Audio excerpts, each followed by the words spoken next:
Well, welcome back to Frank Film Club. I'm Lowry Roberts and I'm joined here by Maisie Williams. Hannah Marie Williams. that was lovely. Thank you. And today we're going to be talking about Boiling Point, which was released in 2021, directed by Philip Barantini, written by Philip Barantini and also James Cummings. And we're going to be joined by Philip Barantini, or Phil. Don't know what kind of basis we're on yet, but he's going to be joining us later in the episode. But first of all, girls, how are you? I'm doing very well. I'm very excited to chat about this movie. It's very different for the sorts of films that we talk about. So, Yeah. But I've been good since the last time I saw you, which wasn't that long ago at all. Nothing's changed. Fair enough. Well, nothing new. I'm glad that you're both good and raring to talk about the film. Yes. Okay. Well, first of all, a little bit more information about the success of the film. It was nominated for 4 BAFTAs, 11 BIFFAs, and it won 3 of the BIFFAs. So it had like a bloody good time. But first of all, what were your initial thoughts on the film? Yay or nay? I loved this film. I was taken aback by how much it affected me. By the time it ended, I felt really sad. And I didn't expect to feel that way. I thought I was just going to enjoy the fact that it was all one shot and think it was really cool. But then it actually really hit me very deep. And so despite it having these like interesting techniques that it used at the core, I think it was like an incredibly impactful story. And so, really, really liked it. I felt exactly the same. I think the whole like hoopla around the film has been, it's one shot, like this is incredible, and talking about the rehearsal period and all that stuff. So like for us as filmmakers and from like actors casting point of view, really interesting. And it won the best casting BIFFA. Oh, it did? Yeah. So I was really interested in all of that. And I also thought, I wonder how much substance it's going to have, Right. and how much we're going to be aware that it's like one shot. But no, I think the story and the way that it was all crafted together was like, really hitting. Why did you pick this film? What did you think? I had seen it quite a while ago, and I watched it, found it like amazing, but quite stressful. And then was like, okay, this could be a really good one to talk about for many reasons, including like the filmmaking process, but also the story. So then when I came to rewatch it, was a bit like, oh God, do I want to like go through this stress again? Yeah. And was kind of like building it up and was like, I don't really know. But then once I started it, I was like, oh no, it really does just pull you in and you kind of forgot about this stress that's you're going to be feeling by the end of it. Yes. We were speaking about Uncut Gems earlier, and I feel like that's a film that's so stressful. I never want to watch it again. I appreciate it. I loved it, but I don't want to watch it again because it gave me this heightened sense of like, ugh. Yeah. But this film, I felt the same about it before watching it for the second time, but actually really enjoyed watching it the second time, maybe even more so than the first time. Yeah. Because, I don't know, I wasn't looking for like cuts or wobbles or like anything like that. I was just enjoying the story a little bit more. Well, a little bit more information about how it came about. I mean, we're going to be speaking with Phil later, so I don't want to give away too much, but he came from a acting background. He'd been an actor for 25 years. That's where he'd met Stephen Graham. They're both from Liverpool. And then he like wanted to go into directing, and he directed a short which he asked Stephen Graham to be in, but Stephen Graham was like, no, you make a short first and then we'll see. And then it went really well.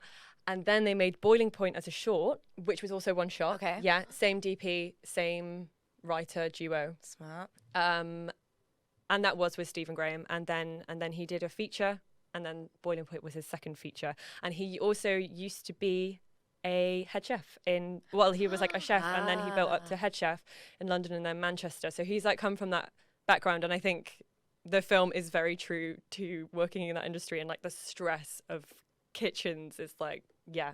I'm excited to chat with Philip about this, but I thought that the material matched the one-shot nature so perfectly, because it is like whenever I'm speaking to anyone in like the food industry and hospitality, they always talk about like you're kind of like on show, like from the beginning until the end, and it's like you don't get a rest, and it's like every table, and that's like front of house, but like I mean it's kind of an open kitchen, so it's that sort of way you're like being watched from the beginning to the end.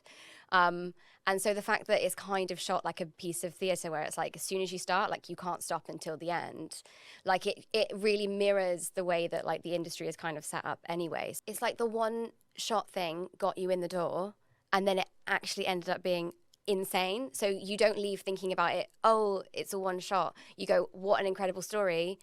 And also, can you believe they did it in one shot? So I definitely would have watched this film regardless of it being one shot. I think that did make the viewing a bit more urgent to me, but I think the cast was so amazing that I would have watched it anyway. I thought Hannah Walters, I really like her as an actor and I would love to see more of her. She's married to Stephen Graham, did you know?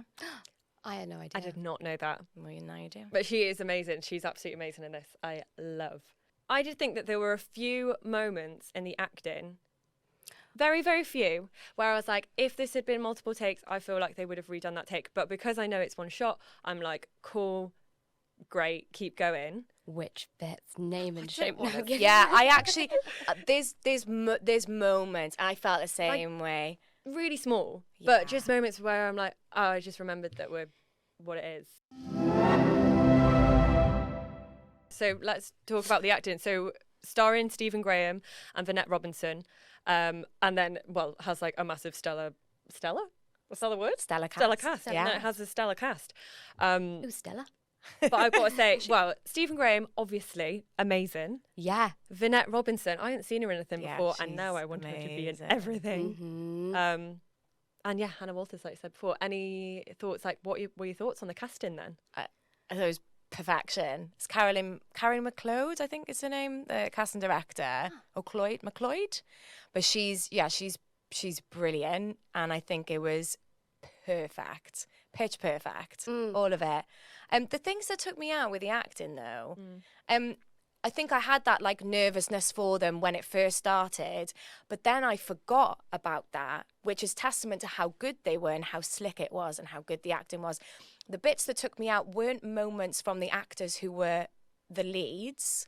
The bits that took me out of it were actually the smaller roles. Like the influencers, I just found them to be a little bit too overcooked, and that's probably a nerve thing as well. It's like, oh God, it's been happening for an hour and now is my time, and they're coming to me and the camera's going to be on me. And maybe that was what it was. Because like, yeah, fair enough if Stephen like does a mistake. Like he's been going for like an hour or so, like fair play, he'd probably be knackered. But if you just had like one line and you came on and you messed it up and you like, and they couldn't carry on. It's like the tone of it, right?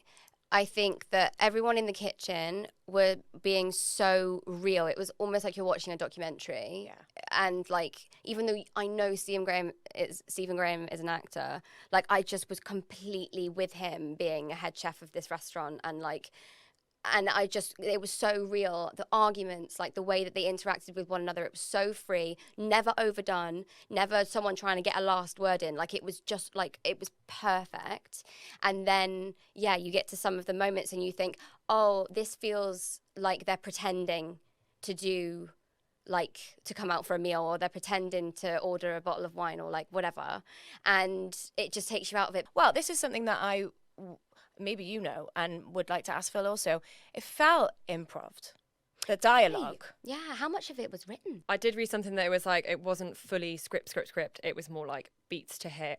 They got room for mistakes then as well, because they just stay in character, but also like testament to how brilliant the acting was, because they probably did make mistakes, but we didn't know. This is something that I think is really interesting.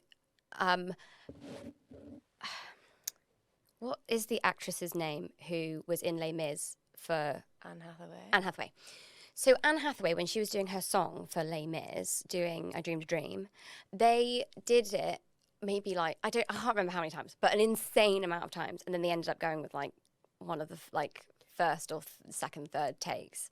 And it like, yeah, they sort of went through a whole thing and then just like ended up going back to the one that like they left. I mean, they didn't do a million takes in this, but it's so interesting that like actually sometimes it's about like the repetition and then you break through it and you find something new, but sometimes it's like something about the Like we have rawness. another one after this, so I'm going to just go easy on myself because we still have one more take, that just makes everyone lighten up a little bit. So interesting. Yeah. Can't wait to hear more from Philip about Yeah, that. yeah, on why it was. Did they mic the location?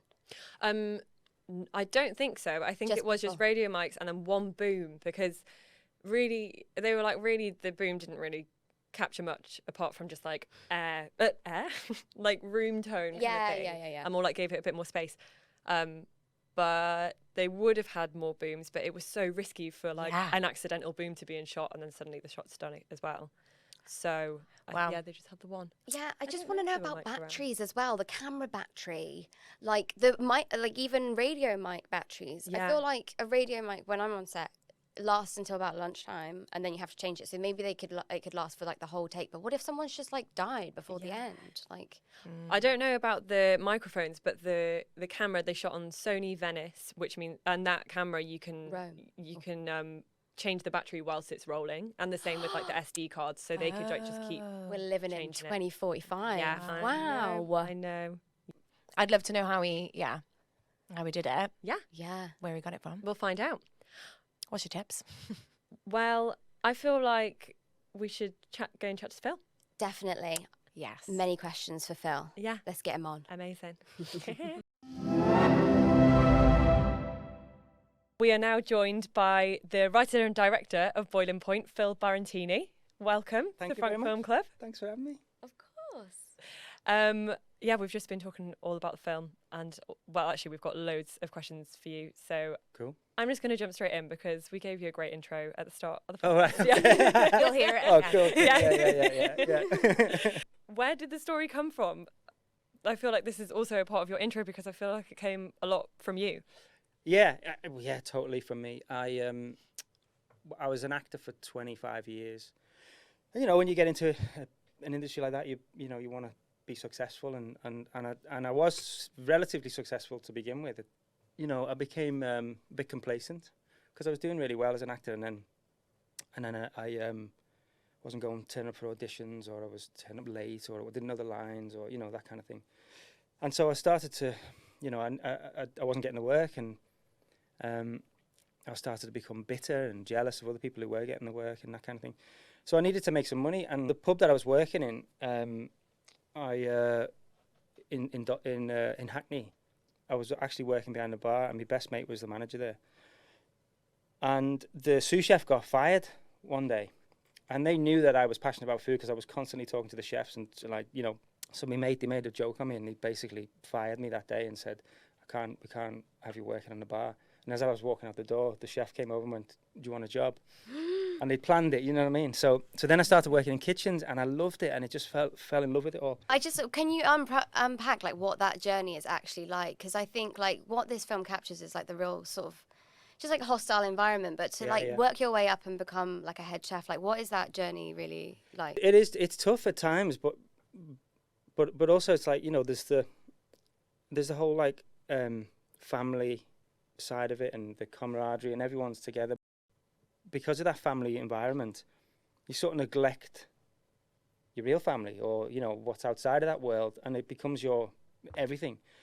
And so me having that addictive personality and being drinking a lot and stuff like that it's not a good environment to be in, And so I went down a downward spiral, and I was starting out, when I was starting out, everyone was doing it, everyone was drinking, everyone was doing drugs and things like that, and it was like it was a thing that we did during shifts and stuff like that. And then it got to a point where it was like, it was just me doing it.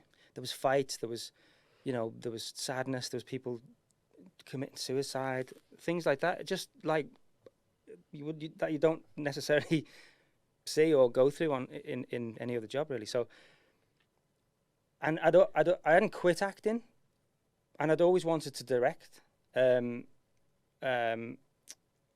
but I never had the confidence to do it. And then 7 years ago, I decided to quit drinking, and I'd tried to do it for many years. People had always said to me, "Oh, you need to stop. You need to do this. You need to do that." And I'd be like, "Yeah, no, I will. Yeah, of course. I know I do. I should do. Yeah, I should do."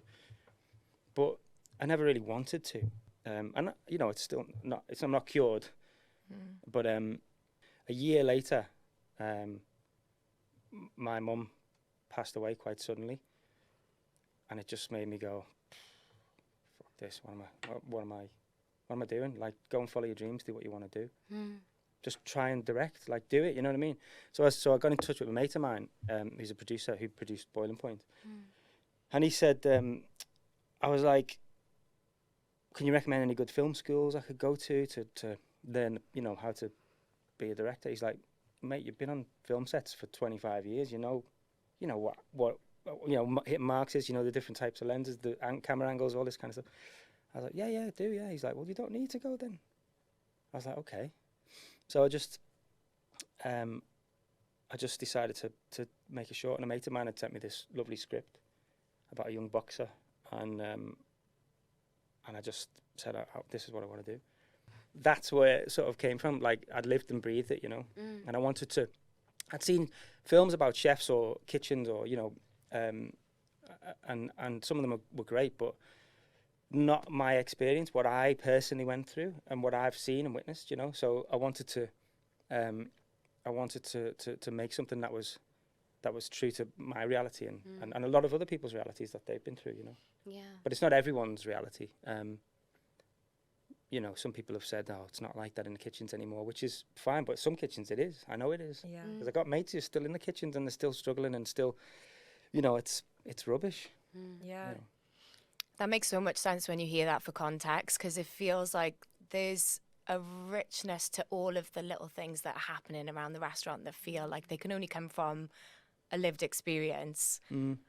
How did you construct that story? I'd written the short, like, basically just in my notes in my phone while I was away. I was acting in a show out in Lithuania. I was just in the hotel one day, and I just putting anecdotes down and stuff like that. And then I spoke to my DP who I'd worked on the first short with, and I was like, "Right, we've got to do this, and it's got to be real and visceral and, you know, proper, like almost like a thriller." And then he sort of came up with the idea of doing it in one shot, one take, which I thought he was mental. And, you know, so I pitched that to Stephen as well, and he thought I was mental. And, you know, there was just a massive list of things that kind of some of them are unbelievable, you know what I mean? But, like, so we just went through it and thought, right, what could be this journey? And we said, if we're going to do it in one take, it has to be a slice of life, you know, something that's going to change his life forever, like a heart attack or whatever. Because I'd seen someone have a heart attack in front of me in work, like a guy in his 30s, because he was, you know, burning the candle at both ends, doing drugs and all that stuff. And you started rehearsing once you got into the space. Yeah, how important was that space to the story? And, like, is there anything that you had to rework or change, like, once you got it on its feet? And how was it working with the actors in that way? Well, it's really important in a film like that to get the location first before we started writing the script. So, you know, my mate Andy Jones, the real Andy Jones, who owns Jones and Sons, I'd worked in that kitchen before, I'd worked in that restaurant before, so I knew it kind of inside out.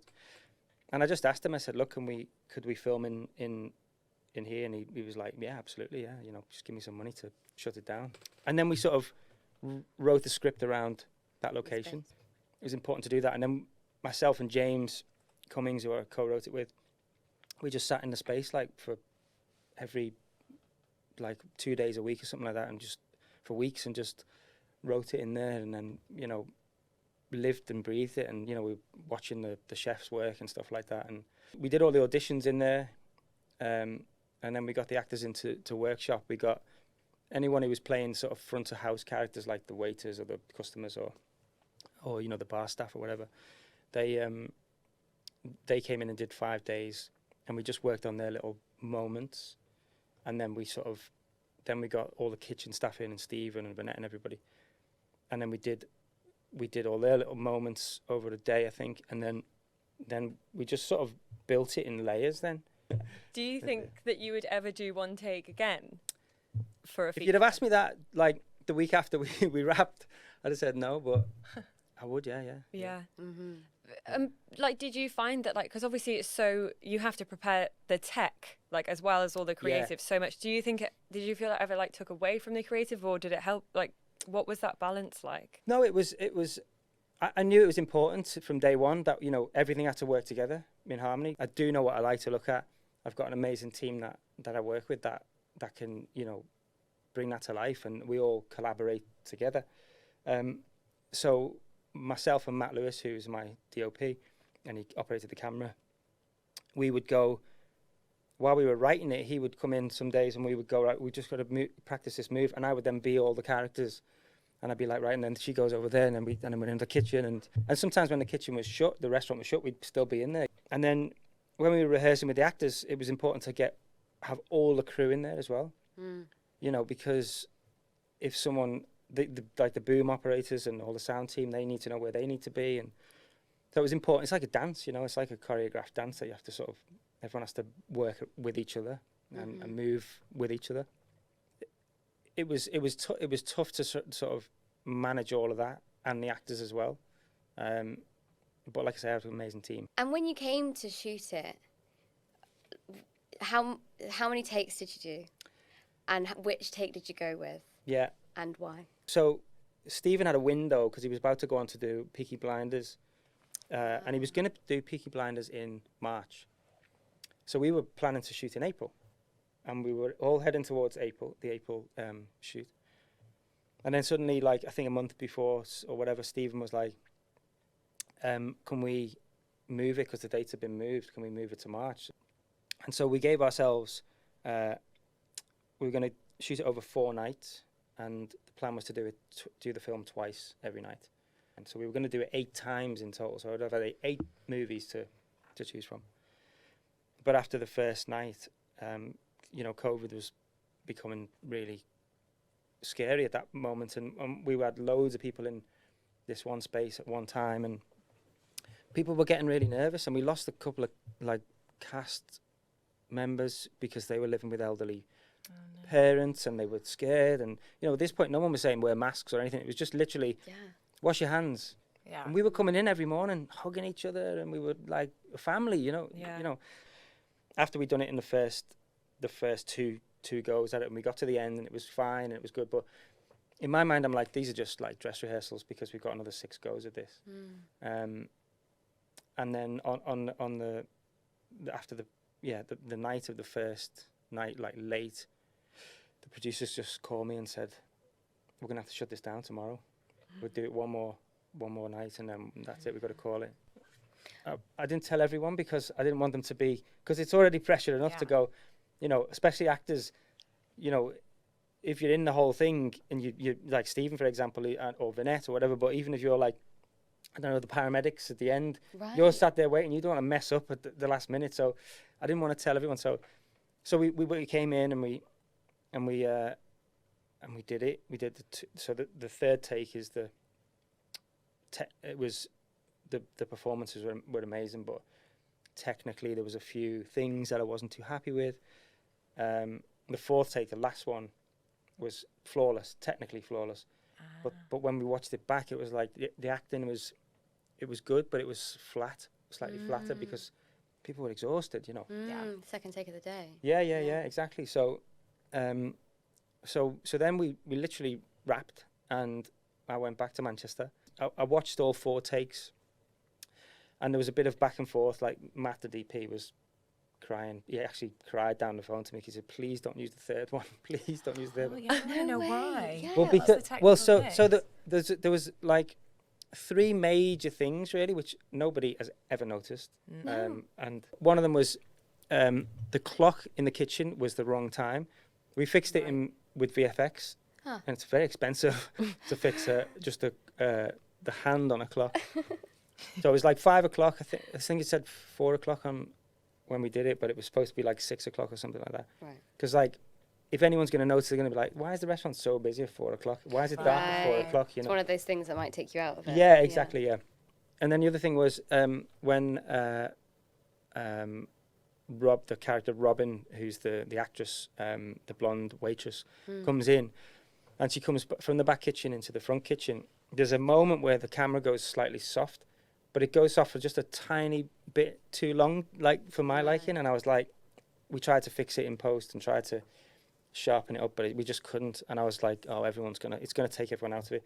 And then the other major one was when the manager is going into the toilet to cry in the toilet. Oh yeah. On the other takes, the door was open when she walked in, so we wedged it open so that Matt, the camera operator, could follow her in and like just be sat. And he had a mark on the floor where he had to start. So there was also a hand dryer on the wall with a reflective mirror, basically on the thing that you put your hand. And so we put him in a specific mark so that he wouldn't be seen in that, and also so that the door didn't hit him. But on this take, the door was closed. So she opened it and she's in the moment, you know what I mean? So she's not even thinking about the camera. So she's in the moment and Matt just got knocked ever so slightly. So there's a slight wobble on the camera and then he's off his mark. So he's trying to find the mark and so it was just a little bit too like frantic. So we tried to fix that as well. And it's nothing major now, but at the time it was like everything to me. Yeah. But if someone had said to you, you got 4 takes to get this right, oh, before you went into it, like, nah. Absolutely not. I need double. Yeah, it's mad. Yeah. I wanted to ask you about how much was scripted with the dialogue and how much was improv, and if it was improv, what were how strict were the beats and how did you communicate all of that? James and I worked meticulously to get the beats down, and within those beats were bullet points, and it was quite extensive what needed to be communicated within those beats. And so when we workshopped it with the actors and we got them to be in the moment and to perform those beats. And then James wrote the basics down into the script, what the actors were coming up with. I just said to them, look, I don't want you to be bogged down by this dialogue, because, if you're in the moment, you're trying to remember lines and then you fluff a line, and you're like, oh no, fluff the line, can we go again? No, you can't go again. Please don't go again. So I didn't want it to be too rigid for them. And it was important to find actors who could work in that way, because not everyone can, But we needed to find actors that could be in the moment. And I studied the Meisner technique as an actor, and that's how I sort of direct now as well. Direct actors, I bring that into that as well. And I think it's not for everybody, but like I certainly think if you can sort of tune into the other person as opposed to keeping the attention on you, because a lot of actors they get a script, they learn the lines, they learn everything, and they practice it in the mirror, whatever, they practice at home, and it's like every single arm movement or, a blink is rehearsed, and there's no getting away from that with some actors. You can't like pull them away from it. So it was really important to find actors that could be in the moment. A slightly different question, but one thing that was just like the whole way through, I just couldn't get my head around, was how did you do the food? Was it real? Yeah. It was real. Were they cooking? Oh no, they weren't cooking. No. So how did you do it? So we had an amazing chef friend of mine called Tom Brown, who owns a restaurant in Hackney Wick called Cornerstone. So they pre-cooked everything, and some of the plates were already set in the fridges underneath, so none of it was hot. And then it was just we had the burners on and the ovens on, but like. If you really paid attention to it, like most of it was just cremated or like, Really? So yeah, and so a lot of it was set already. That's mad. Yeah, because that seems like a whole other task. Like the food must have been like you've got all the other tech, all the other like the creative, and then the food is just like another task to another layer. add to it. Yeah, another layer of stress. Yeah, yeah. So you're developing a television show which is based on this same material. Yeah. How is that going? What can you share? Yeah, basically after the film, the BBC, someone at the BBC got in contact with me and said, have you thought about turning this into a TV series? I was like, yeah. yeah. Just say it. Why? What do you want? And they were like, well, we'd love to commission a script. And I was like, okay, amazing. And sort of we had sort of talked about it, but only like jokingly really. Oh, we're going to do a TV series next. And so we had all we did have some ideas and stuff, and then they commissioned the script, and we me and James went away, and Stephen as well. Stephen came on board, so Stephen's one of the creators with us now. And yeah, we sent the script in, and they greenlit it, and we were like, oh, okay, Yeah. yeah, Yeah. mental. And then it's 5 episodes, BBC One, and the story sort of it's 6 months after what happened at the end of the film, and it sort of focuses. Each episode focuses on a different character loosely, but it's mostly Vanette Robinson's character who played Carly, and she's now the head chef of a brand new restaurant which is owned by an entrepreneur, young city banker who doesn't really know anything about the industry. Bought this restaurant so he could show off to his mates. Now we're bringing some of the characters back, quite a few of them, and you know we sort of see them in their personal lives and you know where they are now and that kind of thing. So it's very much like still like a slice of life, you know, very grounded and hopefully relatable. And So is Stephen Graham's character in it and alive? yes, he is. Okay. He is. He has suffered a major heart attack, and he's now in recovery. So he'll be in it. He's gonna be in it, peppered across the series. So he'll be in a few scenes across the series. So he's not the main focus. And do you know what? Stephen is such an amazing human being. Like he could have easily said, "Yeah, I'll be the lead in it," but he said he wants to give the opportunity to the other actors that we brought on. You know, some of them had not really done much work before, and he wants to give them a platform. You know, so he's just amazing.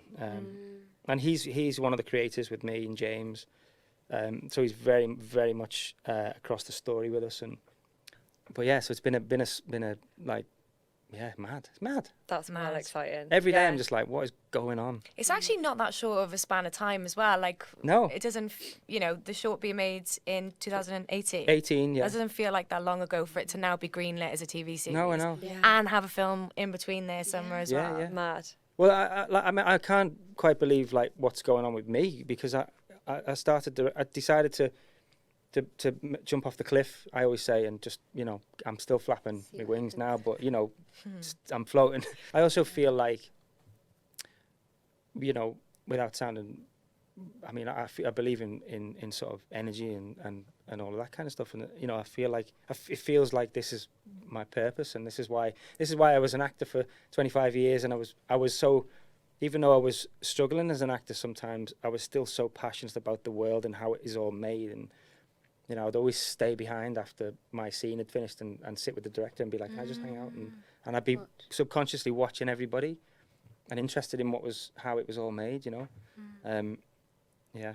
Feels like it's all happening. All of that is for this reason. Yeah. Yeah. Yeah, It's all yeah, built yeah. up. Yeah. I wonder how are you finding it?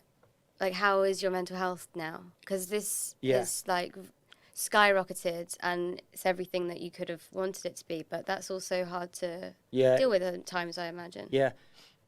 Yeah, it's interesting because I think because my acting career, I wanted it and I messed it up. So now I think I'm in a mindset where I'm like, I'm not going to get complacent. Like every day I'm like, okay, this is mental. I'm just like, every day is just crazy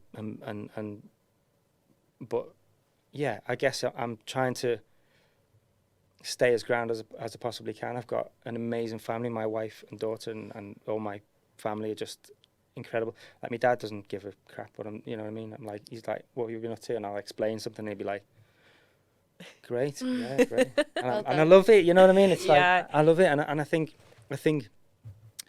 yeah, it is tough, but I'm trying to stay focused. And I think not drinking and doing that is like God knows where I'd be. It's a massive help to sort of mental health and I do I have my off days. Everyone has their off days, and sometimes you just want to stay in bed and do nothing and block everything out and stuff. But then I just sort of feel how lucky I am as well, you know. Well, Amazing. Thank you so much for coming on. This has been fab. Thank I love you. hearing all about this, and I can't wait to hear. I feel like we need to do another one when you've Do the TV. made Yeah. it, when Yeah, you've yeah, done yeah, it. yeah, yeah, yeah. Yeah, definitely. I'd love that. the chat. I'd love that, yeah. Yeah. Well, Wow. that was such a good chat. such an interesting guy. Yeah, what a great guy. Yeah. What do you guys think after all of that? Like, what have you come to conclude about this film and the journey? And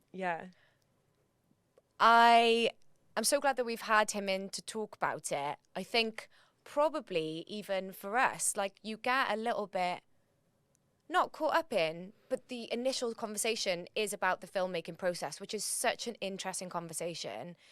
But when it boils down to it, Ding, ding, ding, ding. like, what it's actually about is just as important, if not, like, you know, more important when it comes from somebody like Phil.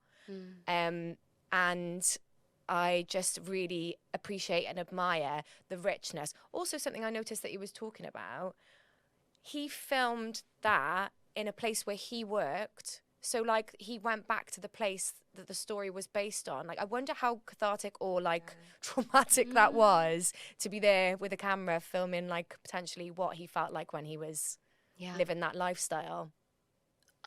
It's the reason why it was so magnetic is because, like, he was really speaking from his soul. And, like, we talk about this a lot, about, like, a film from a new perspective when someone has, like, lived and breathed it is when it, like, really captures you as an audience, because it's, like, it's honest. And so, yeah, it was just, I loved hearing more about his personal journey. And I think it's really felt through this film, despite it being one shot and the complications. Like, at the soul is this story of being, like, completely at your boiling point. Oh, no, I'm completely the same. Like, I really wonder if, like, when he's spoken about this film before, if people do ask him about the story at all, or if they do just talk about the, like, how it was made, because it's so easy to fall into that. But it's so good. But I feel like there's a lot of filmmakers that would be like, we're going to make a one-shot film for the sake of making a one-shot film. Yeah. What could it be? Yeah. And then think of it that way around. But it's so obviously come from the other way around, and that's why it works so well. And that even if you did go see it because it's the one-shot film, you're going to be so pulled into it, and you're not, like, after it, you're going to know it for, like, a very different reason. And yeah, he's great. I'm so excited to see the series and, like, everything else that he does. Yeah. Really, really special. One to watch for sure. Yeah.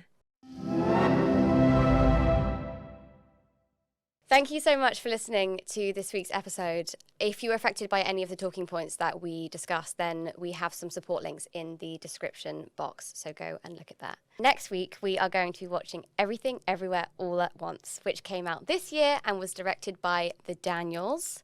And you can watch it on Amazon Prime, but it's incredible. Go and watch it.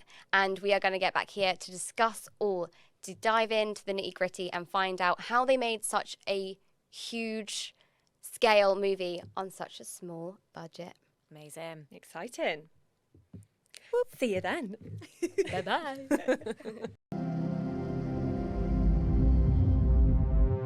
This podcast was presented by Wrapped.